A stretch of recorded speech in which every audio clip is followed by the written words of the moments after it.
Hello guys, എല്ലാവർക്കും പുതിയൊരു വീഡിയോയിലേക്ക് സ്വാഗതം. നമ്മൾ ഇന്ന് നോക്കാൻ പോകുന്ന OTT റിലീസ് അപ്ഡേറ്റിനെ കുറിച്ചാണ്. ആദ്യമായി രേഖാചിത്രം എന്ന സിനിമയെക്കുറിച്ചാണ്. ജനുവരി മാസം തിയേറ്ററിലെത്തിയ സിനിമയാണ് രേഖാചിത്രം. അതിവിജയം സ്വന്തമാക്കിയ മലയാള സിനിമയാണ്.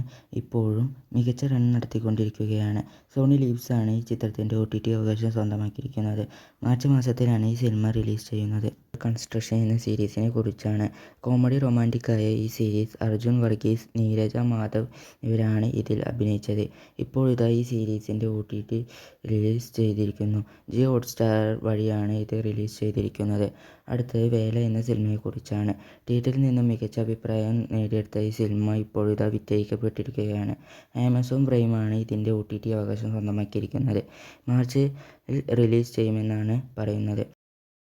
ബാഡ് ബോയ്സ് എന്ന സിനിമയെക്കുറിച്ചാണ്. തിയേറ്ററിൽ നിന്നും നല്ല അഭിപ്രായം ലഭിച്ച സിനിമയാണ് ബാഡ് ബോയ്സ്. റൌഫുദ്ദീൻ, സെന്തിൽ, ധ്യാൻ ശ്രീനിവാസൻ, പിഷാരടി തുടങ്ങിയവർ ഒരുപാട് പേര് അഭിനയിച്ച സിനിമയാണ് ഇത്. സിനിമയുടെ OTT അവകാശം സ്വന്തമാക്കിയിരിക്കുകയാണ് ജിയോ ഹോട്ട്സ്റ്റാർ. മാർച്ച് പകുതിയോടെ ഈ സിനിമ റിലീസ് ചെയ്യുമെന്നാണ് റിപ്പോർട്ട്.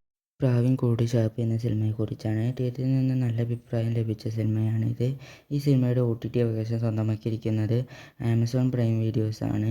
മാർച്ച് പകുതിയോടെ ഈ സിനിമ റിലീസ് ചെയ്യുമെന്നാണ് റിപ്പോർട്ട്. അടുത്ത ഹലോ മമ്മി എന്ന സിനിമയെക്കുറിച്ചാണ്. കോമഡി മൂവിയായ ഈ സിനിമ തിയേറ്ററിൽ നിന്നും മികച്ച അഭിപ്രായമാണ് നേടിയെടുത്തിരിക്കുന്നത്. ഈ സിനിമയുടെ OTT റിലീസ് കാത്തിരിക്കുകയാണ് നിരവധി ആരാധകർ. ഐശ്വര്യ ലക്ഷ്മി, ഷറഫുദ്ദീൻ എന്നിവർ അഭിനയിച്ച സിനിമയാണിത്. ആമസോൺ പ്രൈമിലൂടെ ഒരു സർപ്രൈസ് OTT റിലീസാണ് ചെയ്യുന്നത്. റിലീസ് ഇറങ്ങിയ എല്ലാ മൂവീസിൻ്റെയും ലിങ്ക് വേണമെങ്കിൽ ഞങ്ങളുടെ ടെലഗ്രാം ചാനലായ കമ്പംകരി എന്ന ചാനലിൽ ജോയിൻ ചെയ്യുക. ലിങ്ക് ഡിസ്ക്രിപ്ഷൻ ബോക്സിൽ കൊടുത്തിട്ടുണ്ട്.